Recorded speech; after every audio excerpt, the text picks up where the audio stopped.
Yang berikutnya, kita menghindari percakapan yang tidak berguna. Efesus 4 ayat 29. Janganlah ada perkataan kotor keluar dari mulutmu. Pakailah perkataan yang baik untuk membangun di mana perlu, supaya mereka yang mendengarnya beroleh kasih karunia. Jadi orang dengar saudara beroleh kasih karunia. Orang dengar saudara, dia dibangunkan. Amsal 26 ayat 4. Jangan menjawab orang bebal menurut kebodohannya, supaya jangan engkau sendiri menjadi sama dengan dia. Jadi kalau ada orang lain masih sibuk dengan percakapan yang tidak berguna, tidak perlu diladeni. Amin, saudaraku. Titus 3 ayat 9. Tetapi hindarilah persoalan yang dicari-cari dan yang bodoh. Persoalan silsilah, percekcokan, dan pertengkaran mengenai hukum Taurat. Semua itu tidak berguna dan sia-sia belaka. Ada beberapa hal nanti di sorga baru kita tahu jawabannya. Dan jangan habiskan waktu kita untuk membahas persoalan-persoalan yang tidak perlu. Tapi paling tidak yang paling mendasar, jangan kita melakukan pembicaraan mengenai dosa-dosa orang lain.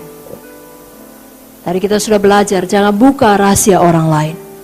Itu hanya mengarah kepada dosa yang lebih besar lagi. Amin, saudara. Yang berikutnya, penguasaan lidah. Jangan gunakan bibir kita untuk menipu. Mazmur 17 ayat 1-3. Doa Daud. Dengarkanlah Tuhan perkara yang benar. Perhatikanlah seruanku. Berilah telinga akan doaku dari bibir yang tidak menipu. Daripadamu lah kiranya datang penghakiman. Matamu kiranya melihat apa yang benar. Bila engkau menguji hatiku, memeriksanya pada waktu malam dan menyelidiki aku, maka engkau tidak akan menemui suatu kejahatan. Mulutku tidak terlanjur. Kenapa? Karena hatinya pun benar. Apa yang berasal daripada mulut kita datang dari hati kita.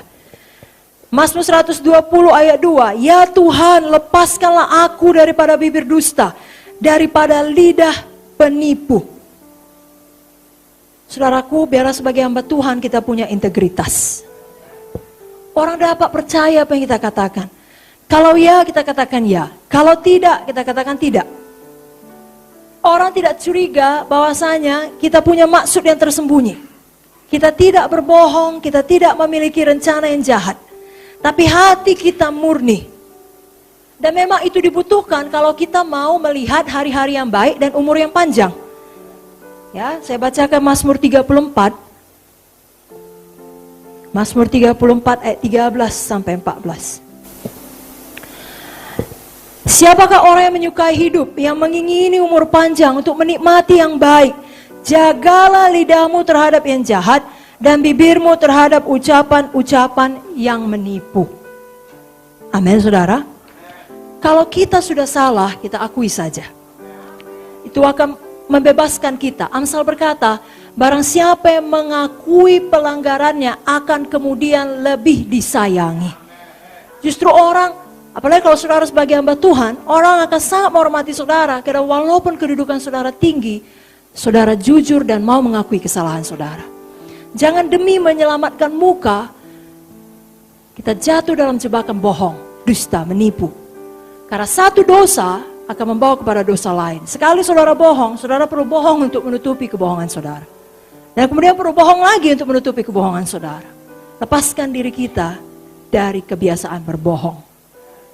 Hamba Tuhan jujur, punya integritas. Amin, saudara. Yang berikutnya kita harus waspada terhadap pujian yang menjilat. Ini adalah pujian palsu. Pujian palsu ini berasal dari para setan. Tidak ada asalnya yang lain. Dan merupakan sebuah perangkap. Kenapa? Karena setan adalah tokoh yang sangat pandai berbicara. Seorang penjilat. Orang dapat terpancing oleh kata-kata seorang penjilat. Pujian yang tulus atau kata-kata yang membesarkan hati memang sangat berarti. Tapi pujian yang menjilat itu lain. Kenapa? Karena pujian yang menjilat itu dilebih-lebihkan dan ada sesuatu di baliknya. Ada udang di balik batu. Motifnya tidak benar. Seorang penjilat, dia tidak tulus. Dia mau setelah dia menjilat, memuji. Ada sesuatu diberikan kepada dia sebagai imbalannya. Dia menginginkan sesuatu sebagai ganti daripada kata-kata pujiannya. Saudara ingat Esther. Dia membutuhkan sesuatu, bahkan bukan untuk dirinya, untuk menyelamatkan umat Tuhan. Dia berdoa, dia berpuasa. Itulah yang harus kita teladani. Amsal 26 ayat 28, lidah dusta membenci korbannya, mulut licin mendatangkan kehancuran. Jadi tidak ada kebaikan daripada lidah penjilat. Pujian yang menjilat adalah taktik antikristus kelak. Kenapa orang nanti menyembah antikristus? Karena mulutnya manis. Dia menawarkan jawaban, solusi yang dinantikan oleh dunia. Dia menjerat orang dengan bujukannya. Kita sudah belajar terhadap 3 hal yang mempengaruhi. Bukan dengan nyata-nyata, tapi dengan bujukan. Dia bujuk. Kalau orang membujuk, baik ucapannya. Jangan percaya.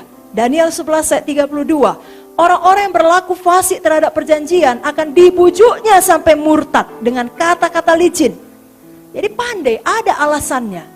Seakan-akan bahkan mungkin ada dasarnya, tapi kebohongan. Tapi kita, umat yang mengenal Allahnya, akan tetap kuat dan bertindak.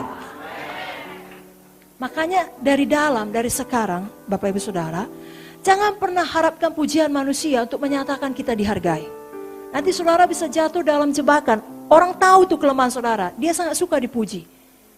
Lalu orang jilat saudara, jangan. Satu-satunya pujian yang saudara nantikan adalah, hai hambaku yang baik dan setia, masuklah ke dalam kesukaan Tuhan. Amin saudara.